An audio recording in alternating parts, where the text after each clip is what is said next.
Hi, I'm Sam Hawley, coming to you from the lands of the Gadigal people. This is ABC News Daily.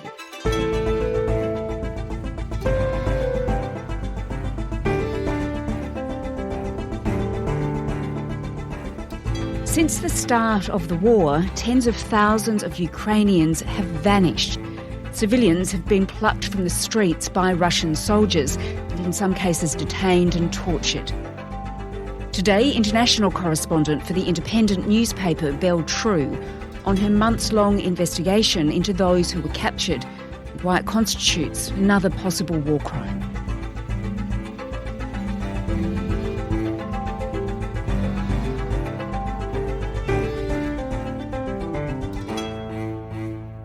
Bel, your investigation, it's fascinating, it's intriguing. You went about trying to find Ukrainians who've gone missing since the start of the war. Just tell me about how you went about doing that. Yeah, so I entered Ukraine on the second day of the war, and pretty early on during the process of reporting, I started hearing from civilians that people had been going missing. And it was very difficult to work out what had happened at the start because, of course, a lot of areas were active conflict zones. A lot of areas didn't have access to the internet. It was very hard to work out what had happened. That changed with the Russian withdrawal from the areas in like northwest and northeast of Ukraine a few weeks into the occupation of those areas. And at that point, we were able to access those regions. And it was then that people began to put two and two together and realize that this wasn't just individual cases, that this may actually be organised and that lots and lots of people were missing. Okay, and you start digging around and you're discovering that these disappearances, they began very early on in the war. So take me to the 12th of March. What did you find out about what was happening on that particular day? So during the process of trying to work out where people were, I ended up tracking 12 particular people. Of those 12, at least 4 of them were taken or vanished on the 12th of March. 4 civilians are out basically looking for supplies or trying to deliver supplies, and then they were just disappeared at different points during that day. So at that point, Russia in the north of the country was occupying several areas, and there people had vanished. So there was a town called Trostinets, which I visited a few times. There, a man called Andrei, it's not his real name, we're protecting his identity, but he's a furniture maker in his 30s. He was out getting food with his father-in-law, and essentially a Russian military vehicle sort of pulled up next to him and took him. When they loaded us into a car from Trostinets and started to drive out of town, it was terrifying. I sat down next to my father-in-law and we said, probably that's it. We will never return home again.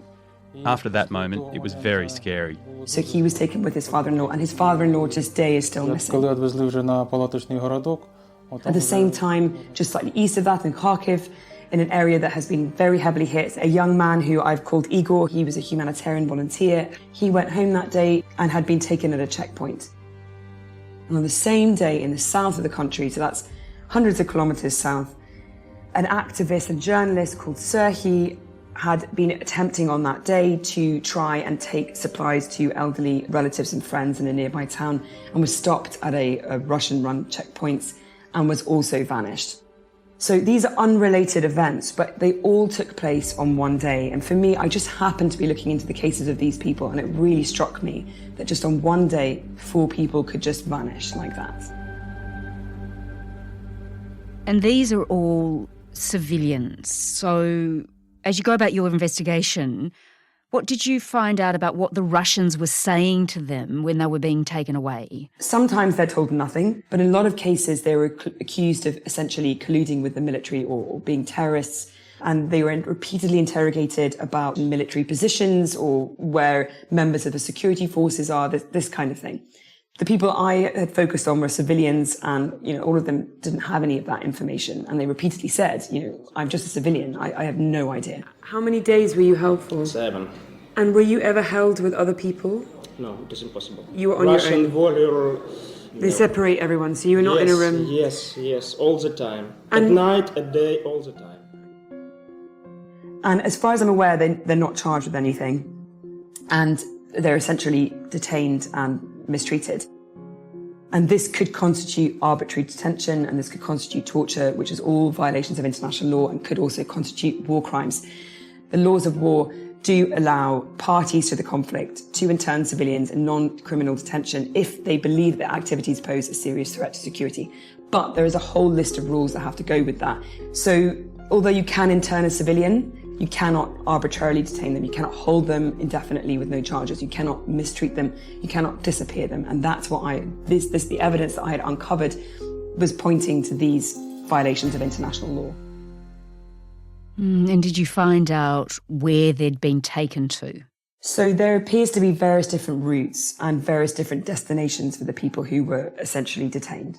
So in Andrei's case with Igor, as I mentioned before, this is the northeast of the country. They appeared to have been taken across the border to specifically one prison called Stary Oskol, which is about 180 kilometers into Russia.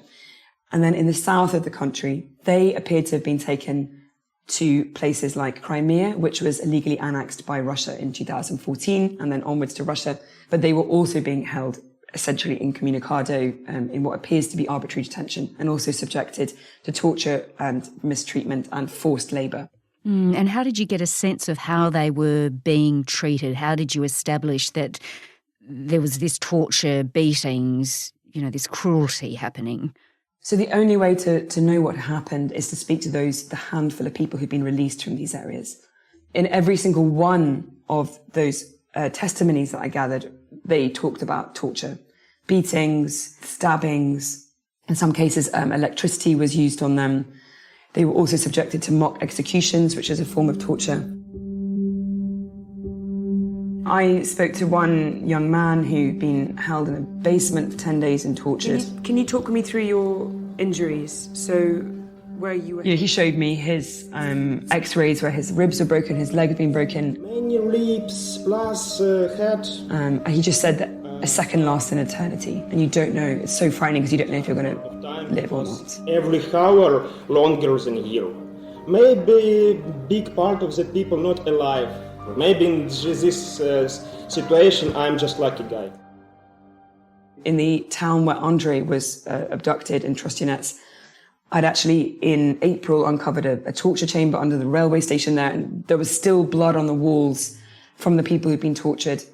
And I interviewed civilians who'd seen people be tortured to death in front of them.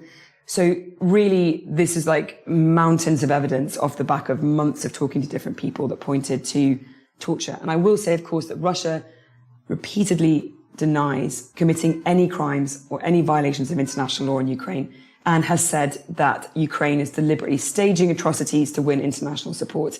But at least from the testimonies that I've gathered, points to mistreatment and torture. So really extensive research on your part, and you've tracked particularly these 4 civilians that were taken on the 12th of March. But do you know, or do we know, how many other people, other Ukrainians, have just totally disappeared? So the short answer is we just don't know. And that's what's really heartbreaking. I've spoken to, for example, Ukrainian prosecutors and human rights ombudsmen, all the way down to civil society organizations that are literally working with families, trying to piece together any information they have.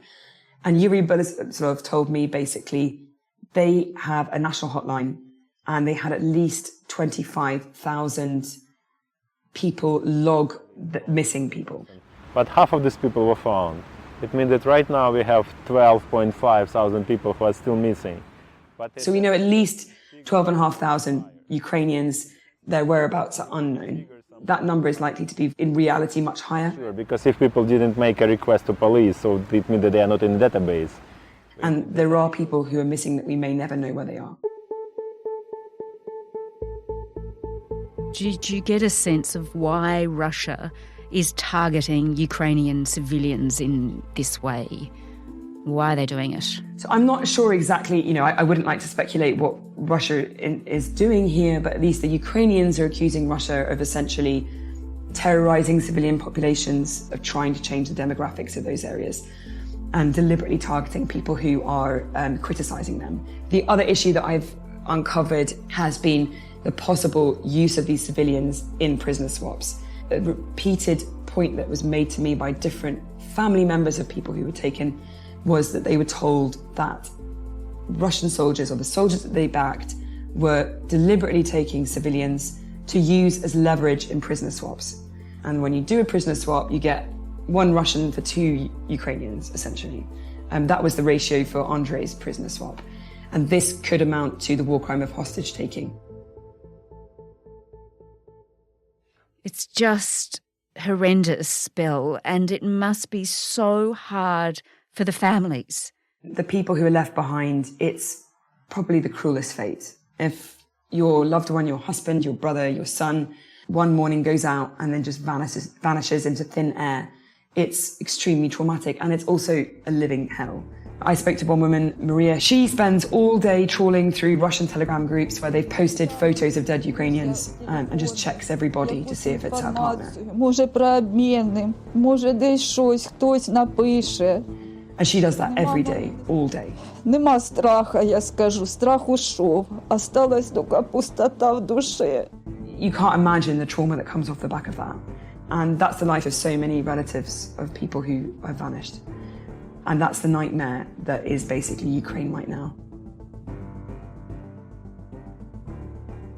Bel Trew is an international correspondent for The Independent. You can watch her documentary, The Missing, on The Independent's website. Human Rights Watch says the vanishing of civilians is consistent with a range of abuses it's documented, including executions, torture, arbitrary detention and rape. This episode was produced by Flint Duxfield, Sydney Peed, Kristen Gate and Sam Dunn, who also did the mix. Our supervising producer is Stephen Smiley. I'm Sam Hawley. ABC News Daily will be back again tomorrow. You can find all our episodes of the podcast on the ABC Listen app. To get in touch with the team, email us on abcnewsdaily@abc.net.au. Thanks for listening.